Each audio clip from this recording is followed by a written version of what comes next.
তখন না অনেকটা একা লাগে নিজেকে। প্রচণ্ড মানুষের ভিড়েও একাকিত্বের বোধ আমাকে গ্রাস করেছে।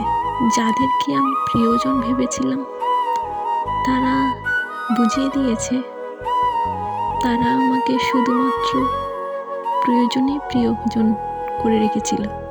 তারা চোখে আঙুল দিয়ে দেখিয়ে দিয়েছে, না তুমি তো আমার কেউ নও। তারা এটাও বুঝিয়ে দিয়েছে তুমি আমার কিছু সময়ের দরকার ছিলে, এখন আর কোনো প্রয়োজন নেই তোমার। হ্যাঁ, তাদেরকেই আমি প্রিয়জন মনে করে এসেছি।